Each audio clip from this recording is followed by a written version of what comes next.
아버지 하나님, 어려운 환경 속에서도 감사함으로 저희들 함께 모였습니다. 이 가을엔 생각이 많아집니다. 하나님 말씀, 예수님의 삶과 가르침, 성령의 열매들, 교회의 전통을 지키는 것, 인간의 진정한 자유와 행복들을 생각해 보게 됐습니다. 그간 우리는 세상 사람들이 원치도 않았는데 우리가 그들을 구원하겠다고 일방적으로 기도하고 전도했습니다. 이제는 오히려 세상 사람들이 걱정하는 교회, 너나 잘하라는 왕따 집단들이 되어버린 시절을 보내며 기도가 막히고 우울하고 자꾸 분별심만 늘어나고 크리스찬이라고 말도 못하는 시간 속에 있습니다. 세상이 필요로 하는, 세상 속에 찾아가는 새로운 교회는 정말 가능한 것인가? 우리는 정말 하나님의 뜻에 따라 합당하게 살 수 있는 그런 자격이나 능력은 있는가? 세상에 가장 힘없고 비참하고 불평등에 고통받는 자들에게 관심을 갖고 정직과 사랑으로 환대하는 것이 주님께 하는 것이라고 하신 말씀을 우린 제대로 이해하고 있는가? 그걸 못하고 다른 짓들로 대신하고 살 거면 진정한 그리스도인이 아님을 인정해야만 하는 것 아닌가? 한국교회 교인들의 60%가 헌금을 많이 할수록 복을 더 많이 받는다고 믿고 있답니다. 성경을 입으로만 읽고 삶으로 읽지 않는 교회의 지도자들과 교인들을 긍휼히 여기셔 용서하여 주옵소서. 때론 세상 사람보다 더한 욕심과 오랜 관행들로 인해 무뎌지고 둔감해져서 부끄러움도 모르는 저들을 용서하여 주옵소서. 마음이 청결한 자는 하나님을 볼 것이라고 하셨습니다.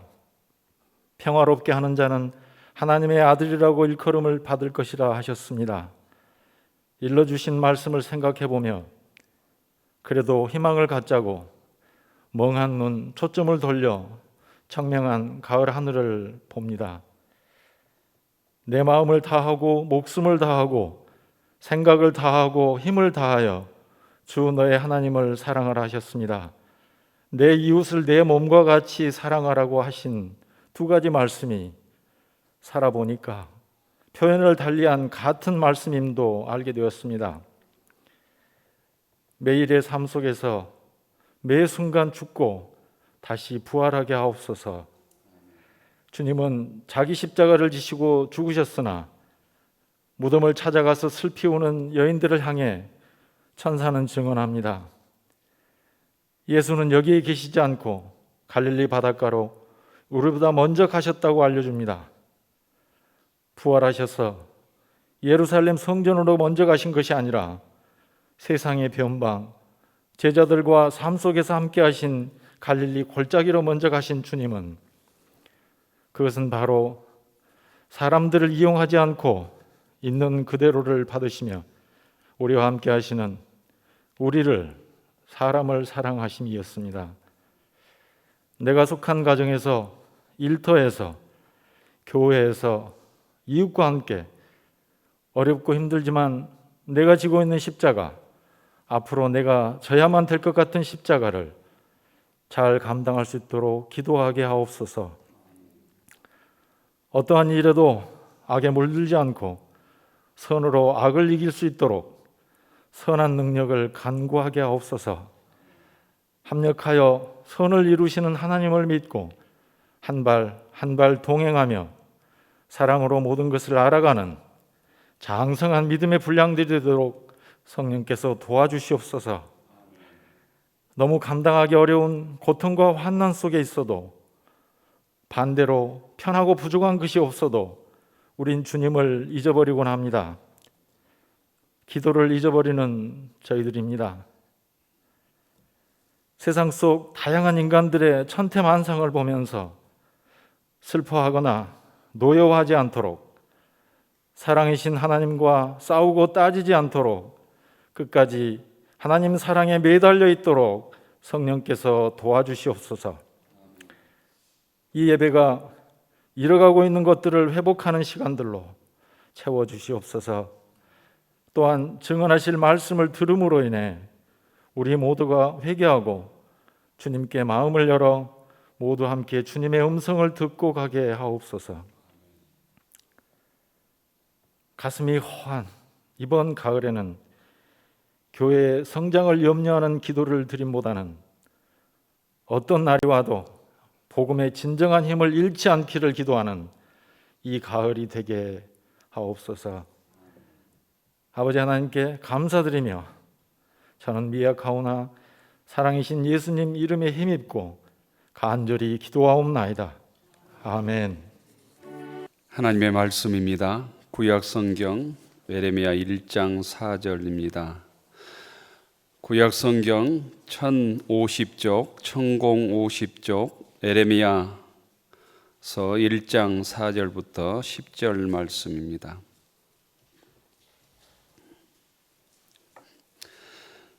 구약성경 1050쪽 예레미야 1장 4절부터 10절까지 교독하십시다. 여호와의 말씀이 내게 임하니라 이르시되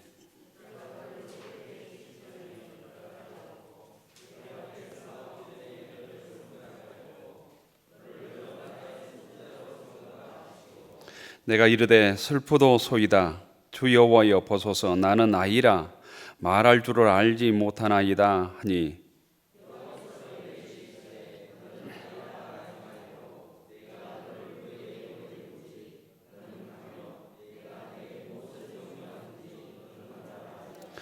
너는 그들 때문에 두려워하지 말라. 내가 너와 함께하여 너를 구원하리라. 나 여호와의 말이니라 하시고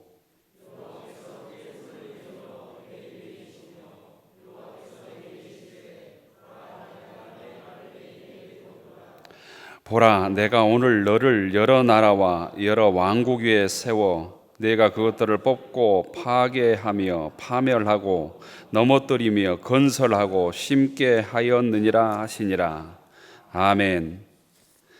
신약성경 마가복음 1장 14절부터 20절입니다. 신약성경 53쪽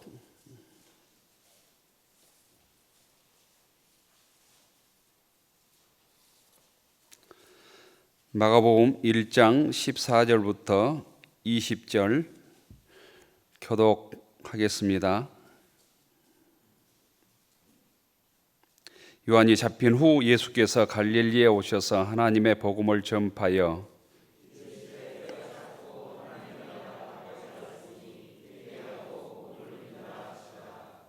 갈릴리 해변으로 지나가시다가 시몬과 그 형제 안드레가 바다에 그물을 던지는 것을 보시니 그들은 어부라.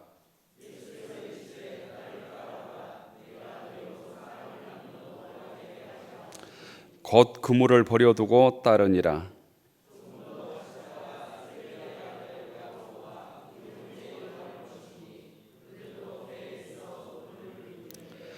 곧 부르시니 그 아버지 세베대를 품꾼들과 함께 배에 버려두고 예수를 따라가니라. 아멘.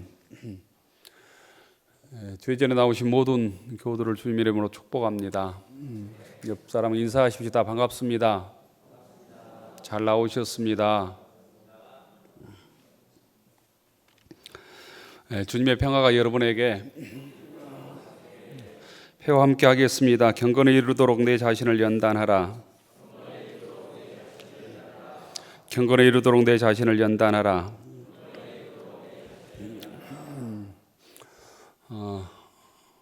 이렇게라도 예배 드릴 수 있어서 감사합니다. 좋은 계절에 주의절에 나오신 교우들을 주님이라고 축복합니다. 우리가 할 수 있는 최고의 하나님께 영광 돌리는 일이 예배입니다. 우리가 세상에서는 약함이 있지만 부족함이 있고 허물이 많지만 우리 예배를 통해서 하나님께 영광을 받으시고 또한 우리의 특권은 하나님께서 우리를 예배 자리로 부르신 일입니다. 이 예배가 저희들에게 기쁨이 되고 하나님께 영광이 되기를 원합니다. 어떤 아들이 유명한 상담소에 전화해서 교회에 아주 깊이 빠진 아버지에 대해서 상담을 했답니다. 정말 말하기 싫은데 아버지가 너무 교회에 빠져 있습니다. 어떻게 고칠 방법이 없겠습니까? 아버지 때문에 정말 가정이 힘듭니다. 매일 밤마다 설교를 들어야 합니다. 아버지가 너무 불쌍합니다. 새벽마다 수요일, 금요일, 주일에 나가서 교회에서 일주일에 반은 삽니다. 제발 교회에서 벗어나는 법을 가르쳐 주세요. 이렇게 상담을 했답니다. 상담을 듣고 전화에서 걸려온 이 상담사의 목소리가 이런 것이었습니다. 당신은 정말로 행운합니다. 저희 아버지는 불교에 빠져서 지금 산에서 내려오지 않는 지 10년이 되었습니다.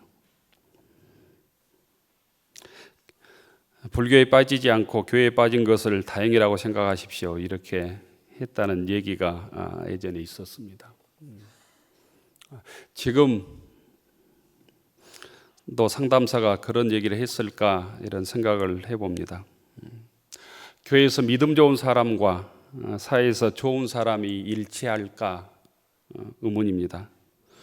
하나님 보시기에 좋은 사람은 믿음이 좋은 사람일까 똑같은 사람일까도 묻게 됩니다. 오공 전두환 시절에 무소 불의의 권력을 휘둘렀던 경호실장이 있었습니다. 그 당시에 그 사람이 집사였고 지금은 꽤 유명한 교회 장로랍니다. 그 집사 시절에 집에 기도실까지 마련해놓고 시간을 정해놓고 매일 기도했던 사람이었습니다. 독실한 기독교인이라고 불려졌습니다. 그런데 그가 부마 항쟁이 일어났을 때 탱크로 시민을 밀어버리자고 주장을 했답니다. 시민을 밀어버리자고 하는 신념과 좋은 믿음이라고 하는 것이 이꼬르가 될까 생각해 봅니다.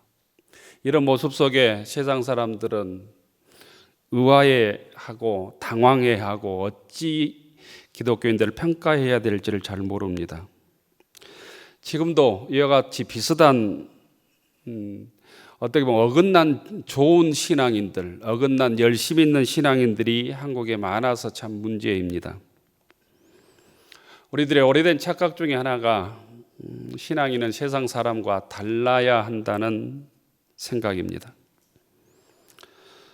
이런 생각은 신앙인은 일반 사람들로서 갖춰야 될 사람의 기본, 그 사람의 윤리나 도덕, 사람의 인격을 갖춘 다음에 생각할 문제이지 상식도 사회 윤리와 도덕도 지키지 못한 채 신앙만을 앞세우는 사람을 말하는 것은 아닐 것입니다. 매일 기도하고 신앙은 좋은데 세상 사람들이 가지고 있는 윤리, 의식, 세상의 상식도 가지지 못한 좋은 신앙인들은 곧 좋은 신앙인이 아니라는 의미입니다. 오늘날 이런 사람들이 교회에 많기 때문에 기독교인들이 비난을 받고 교회가 문제가 되고 있습니다. 아주 단순하게 얘기하면 사람이 되는 것과 좋은 신앙이 되는 것은 결코 다르지 않다는 것입니다. 좋은 신앙인은 좋은 시민이 되어야 되는 전제가 있습니다. 바른 신앙인은 사회에서 좋은 사회인, 좋은 직장이 되어야 되는 전제가 있습니다. 세상에서 좋은 시민, 좋은 직장인, 좋은 가장, 좋은 사람이 되지 않고 절대로 좋은 신앙이 되는 길이 없기 때문입니다. 오늘 신약 성경 말씀은 예수님께서 공적인 생애를 시작하시면서 제자들을 부르신 얘기입니다. 예수님께서는 이 땅에서 3년 동안 하나님의 말씀을 전하셨다고 전해져 옵니다. 이걸 예수님의 공생애라고 그렇습니다. 전통적으로 세상의 종교 지도자들은 제자들이 찾아가서 그를 스승으로 모셨습니다. 스승이 제자들을 선택한 게 아니고 제자들이 스승을 선택했다는 의미입니다. 예수님 당시 유대 종교 지도자들 랍비들도 제자들이 찾아가서 우리 선생이 되어 주십시오, 우리를 가르쳐 주십시오, 이래서 스승으로 모시고 제자가 되었습니다. 그런데 예수님은 제자들이 직접 찾아 나섭니다. 그리고 그들을 선택하시고 제자로 삼으십니다. 예수님께서 3년 동안 복음을 전하시면서 공생의 활동의 핵심의 내용, 무슨 일을 했는가? 이것은 곧 복음을 전하는 일이었습니다. 이걸 신학적으로는 하나님 나라 운동이라고 정의합니다. 하나님의 뜻이 이 땅에 이루어지도록 일하신 것이 예수님께서 3년 동안 하신 일입니다. 예수님께서 선포하신 이 하나님 나라 운동의 핵심의 말씀이 오늘 마가복음 1장 15절의 말씀입니다. 이르시되 때가 찼고 하나님 나라가 가까이 왔으니 회개하고 복음을 믿으라. 때가 찼다. 하나님 나라가 가까이 왔다. 회개하라. 그리고 복음을 믿으라. 이 말씀입니다. 때가 찼다고 하는 것은 하나님이 정하신 때가 되었다는 것입니다. 이 하나님의 때 회개하지 않음으로 멸망받았던 도시가 소돔과 고모라입니다.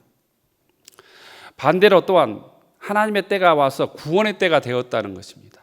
이게 예수님께서 복음을 전하신 때입니다. 하나님의 때는 물리적인 곧 흐름의 시간과는 차이가 있습니다. 물리적인 시간을 성경에서는 이 크로노스라고 표현했고, 역사적인 하나님의 때 시간을 카이로스라는 표현을 썼습니다. 내가 인생에 예수를 믿은 때, 내가 거듭난 때, 내 삶을 전환한 때가 우리들에게는 카이로스 때입니다. 끊임없이 신앙인들은 이 카이로스 때를 만들어내야 우리가 하나님께 쓰임 받게 되고 좋은 시민을 넘어서서 좋은 신앙으로 발전하게 됩니다. 아무리 인생을 크로노스의 시간으로 90년, 100년, 200년을 산다 할지라도 내 인생에 있어서 주님의 음성을 듣는 카이로스 때를 만나지 못하면 우리는 그냥 자연적인 인간으로 살다가 주의 뜻을 드러내지 못하고 그냥 흙으로 돌아가는 존재가 되고 말 것입니다. 하나님의 나라는 주님께서 혼자 이루어진 것이 아니라 주님의 제자들을 부르셔서 그 카이로스를 경험하게 하심으로 이루어 가셨다는 것입니다. 하나님의 이 나라를 요한계시록 21장에서는 새하늘 새 땅이라고 표현했습니다. 새하늘 새 땅. 다시는 사망이 없고 애통하는 것이나 고가는 것이나 아픈 것이 없이 첫 것이 다 지나간 하나님의 뜻이 온전히 이루어지는 세상을 주님께서는 소망하며 하나님 나라 운동을 하셨던 것입니다.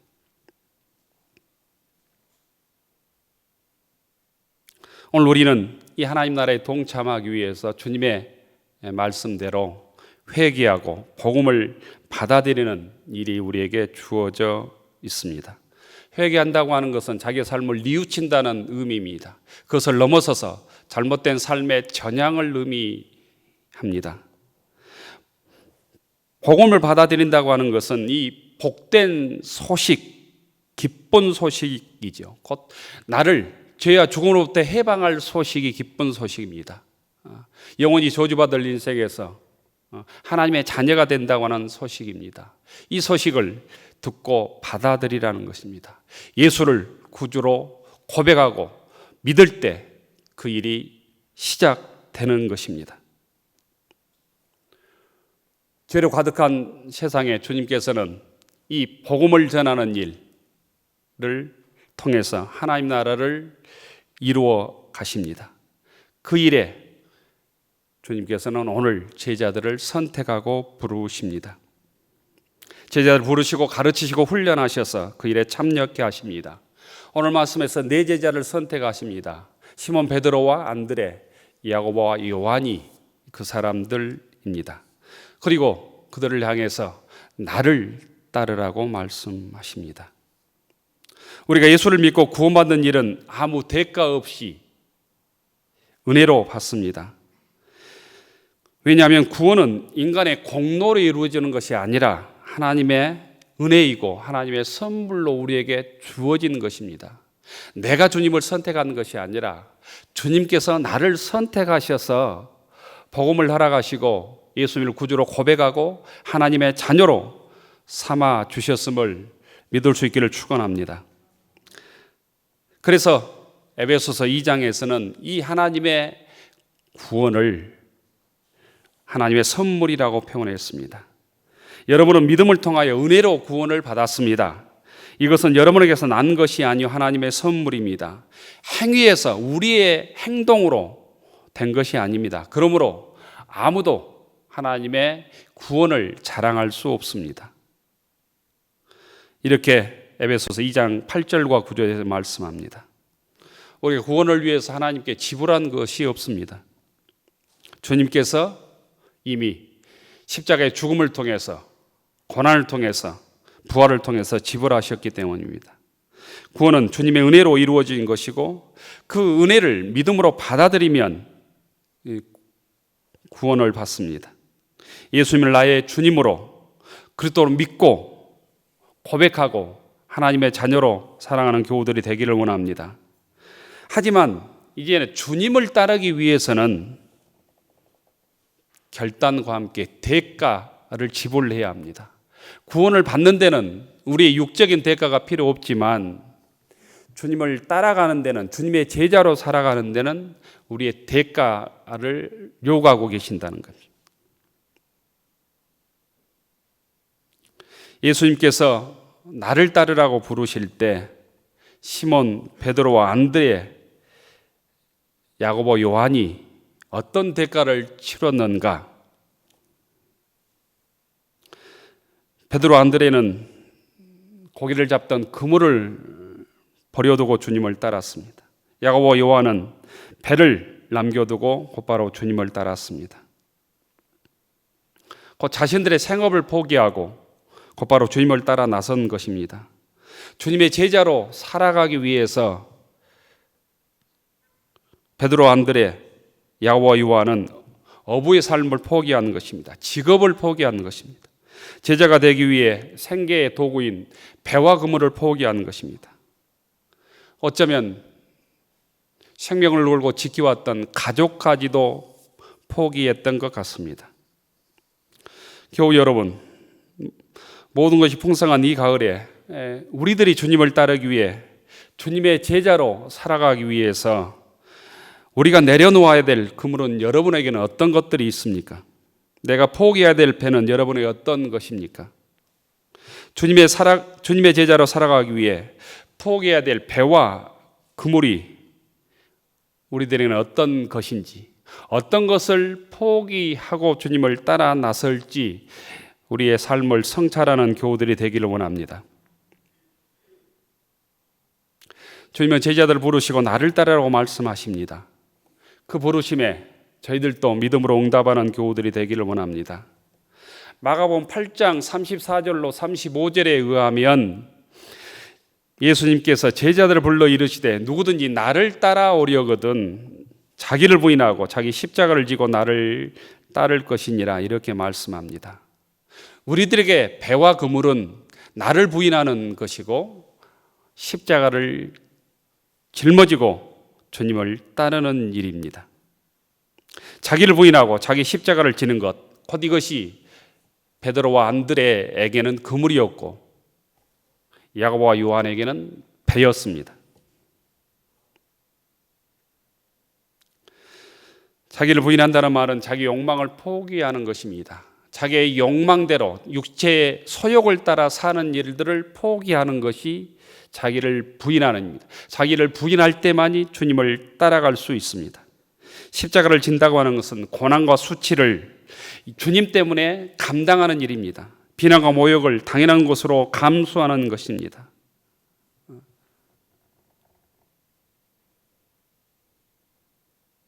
우리들에게 자기를 부인하는 일, 자기 십자가를 지는 일이 어떤 일인지 생각하고 그것들을 우리의 삶으로 받아들일 때 우리는 신실한 주님의 제자로 거듭나게 될 것입니다. 오늘 말씀의 제목 나를 따르라는 주님께서 제자들을 선택하고 하신 말씀일 뿐 아니라 독일의 유명한 신학자 디트리 보네퍼의 유명한 책 제목이기도 합니다. 보네퍼는 나치 지하에서 39살에 아주 짧은 인생을 살고 처형됩니다. 하지만 신학적으로 아주 유명한 책들을 굉장히 많이 남겼습니다. 그 중에 하나가 나를 따르라는 책입니다. 보네퍼의 책 나를 따르라는 독일의 원 제목은 나크포르게라는 단어입니다. 나크포르게. 이 나크포르게라는 단어는 누구의 뒤를 잇다라는 뜻인데 우리로 얘기해 모방한다는 의미입니다.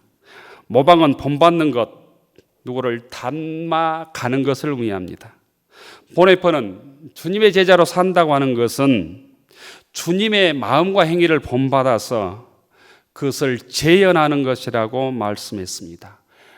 내 삶으로 다시 살아내는 것, 이것이 곧 나크포르게, 나를 따르라는 주님의 말씀에 순종하는 것으로 해석했습니다. 요즘에 젊은이들 단어로 얘기하면 예수 그리스도의 아바타가 되는 것이 아닐까 이런 생각을 해봅니다. 제자란 스승의 본을 따라 사는 자입니다. 예수님의 제자란 예수님의 삶을 본받고 따라서 재현하는 자들입니다. 외형만 모방하는 게 아니라 인격과 행동을 담는 것입니다. 보네퍼는 나를 따르는 책에서 오직 믿는 자만이 순종한다. 순종하는 자만이 믿는다고 말할 수 있다. 오직 순종하는 자만이 믿고 믿기 위해서는 그 명령에 순종해야 된다. 그 순종을 통해서 우리는 새로운 창조된 존재로 살아갈 수 있다고 정리했습니다. 주님께서는 오늘 우리들을 나를 따르라, 나크포르게라는 단어로 우리를 부르십니다. 나를 세상에서 모방해서 재현하라고 부르심에 순종, 순명하라고 우리를 부르십니다. 그것이 오늘 무진교회는 물론 이 땅의 모든 교회가 회복해야 될 교회의 본질이고 존재입니다.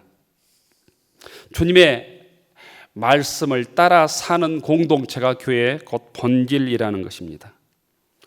오늘 구약성경 에레미야 1장에 보면 에레미야가 하나님의 소명을 받은 말씀입니다. 에레미야의 소명 장면을 우리가 에레미야 1장 읽었습니다. 여호와의 말씀이 에레미야에게 임했습니다. 5절에 보면 이렇게 되어 있습니다. 내가 너를 모태에 짓기 전에 너를 알았고 네가 배에서 나오기 전에 너를 성별하였고 여러 나라의 선지자로 세웠노라. 이때 에레미야는 내가 어린아이입니다. 나는 말을 잘 못합니다. 이렇게 항변합니다. 이 말은 내가 육적으로 어린아이가 라는 뜻이 아니라 내가 논리적으로 말을 잘 못해서 하나님의 말씀을 바로 전할 능력이 없습니다. 또한 세상 사람들이 강팍해서 내가 말한다 할지라도 들어주지 않을 것입니다. 외적인 권위가 없어서 나를 무시할 것입니다. 그래서 애언자의 사명을 감당할 수 없습니다. 라는 완곡한 거절의 표현입니다. 이때 하나님께서 에레미야를 향해서 아이라는 소리를 하지 말고 사람을 두려워하지 말라. 내가 너와 함께하고 구원해 주시겠다 약속하십니다. 이게 곧 에레미야 1장 7절과 8절의 말씀입니다. 에레미야는 이 하나님의 음성을 듣고 용기를 내어서 애언자의 사명을 구약에서 가장 잘 감당하는 선지자로 성장합니다. 우리가 부족할지라도 우리 어린아이여서 말을 잘못한다 할지라도 주님께서는 어부를 사람 낚는 사람으로 선택하셨듯이 오늘 우리를 주님의 제자로 선택하신 줄로 믿습니다. 그 주님의 부르심에 주께서 약속하신 두려워하지 말라, 내가 함께하고 너를 구원해 주실 것이다. 너를 인도해 주겠다라고는 주의 말씀을 이 시간 붙들어야 합니다. 시몬과 베드로 형제에게 나를 따라오라. 내가 너희로 사람을 낚는 어부가 되게 하리라 부르십니다. 이 주님의 부르심에 기독교인이라면, 내가 예수님을 통해서 구원을 받았다고 고백한다면 이 말씀에 예라고 대답하는 사람들이 되기를 원합니다. 우리는 단순히 기독교라는 종교 동호인으로 활동하고 살아가는 것이 아닙니다. 주님의 자녀로, 주님의 제자로 살아가고 있습니다. 나를 따르라는 주님의 말씀은 곧 삶의 여러 가지 방법 중에 하나가 내 존재를 바꾸라는 의미입니다. 예수를 믿어서 더 열심히 살고 더 공손해지고 더 성실하게 살아가는 것이 아니라 내 삶의 방법을 세상을 의지했던 물질의 삶에서 우리의 존재를 바꾸라는 것입니다. 우리의 존재가 예수를 통해서 새로워져야 된다는 것입니다. 이것을 성경은 거듭남이라고 표현했습니다. 내가 예수를 통해서 새로운 사람으로, 전혀 새로운 존재로 살아가라는 얘기입니다. 우리 기독교 신앙의 알파 오메가는 주님의 제자로 사는 것입니다. 우리 신앙은 주님을 뒤따르고 주님의 제자로 살고 주님을 본받아야만 성립되고 완성되고 의미 자체가 있습니다. 이렇게 살지 못하면 세상에서 무쇠처럼 200년을 산다 할지라도 그 삶은 주님께서는 가치 있다고 말하지 않습니다. 그러기 위해서 우리가 포기해야 될 것들을 찾아야 합니다. 베드로와 안드레, 야고보와 요한에게는 그것이 그물이었고 배였습니다. 우리가 주님의 제자로 살아가기 위해서는 주님께서 우리들에게 자기를 부인하고 자기 십자가를 지라고 말씀합니다. 내가 부인해야 될 것들이 세상에 어떤 것들이 있을까? 내가 감당해야 될 것들이 세상에 어떤 것들이 있을까 생각해야 합니다. 많은 사람들이 예배 자리에 나와서 앉아 있기만 합니다. 십자가를 지는 일에 대해서는 누구도 등한시합니다. 주의 몸된 제단에서 내가 어떤 십자가를 져야 주의 말씀에 순종하는 영적 공동체가 될까 고민하는 사람이 없습니다. 그러므로 교회의 숫자는 많아지지만 교회의 능력은 없어집니다. 내가 부인해야 될 것들을 부인하지 못하고 교회 안에서도 세상 혈기들을 내고 세상에 한을 풀려고 하는 사람들이 많습니다.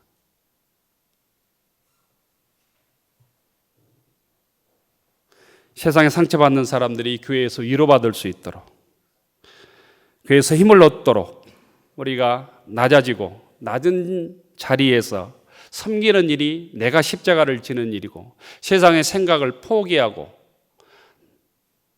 상대방의 생각을 받아들이는 일이 나를 부인하는 일 중에 한 가지일 것입니다.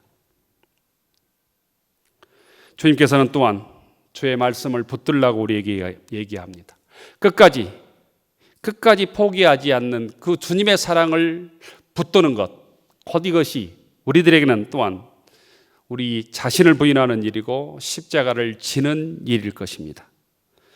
주님의 제자로 살아가기 위해서 제자들이 버려야 될 배와 그물이 있었던 것처럼 오늘 우리들이 주님의 제자로, 무님교회 성도로 새로운 차원의 거듭난 존재로 살아가기 위해서 버려야 될 것, 또한 붙들어야 될 것이 어떤 것인지 다시 상고하고 그것을 붙들고 포기할 때를 포기하고 부인하고 십자가를 지고 주님을 따름으로 신실한 주의 자녀로 살아가는 교우들이 되기를 축원합니다.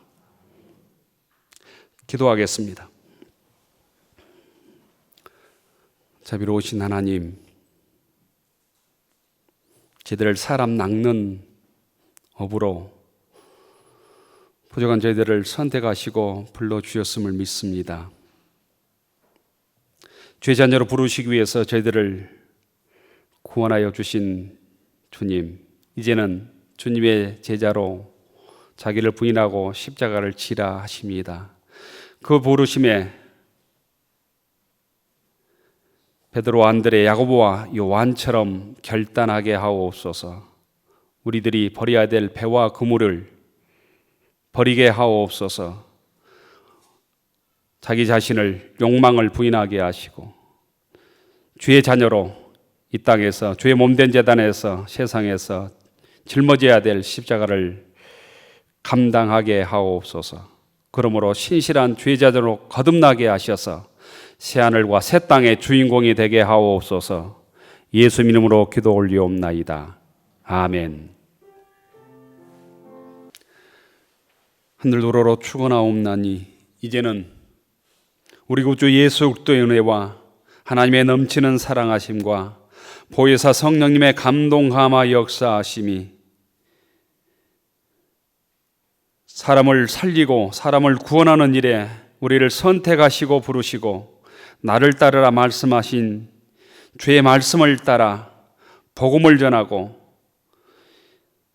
신실한 주의 제자로 자기를 부인하고 십자가를 지고 주님의 충성된 일꾼으로 거듭나 주의 사명 감당하기로 다짐하는 교우들 머리 위에, 우리의 가정과 일터 위에, 우리의 자녀들 위에 이제로부터 영원까지 함께하여 주시기를 간절히 축원하옵나이다. 아멘.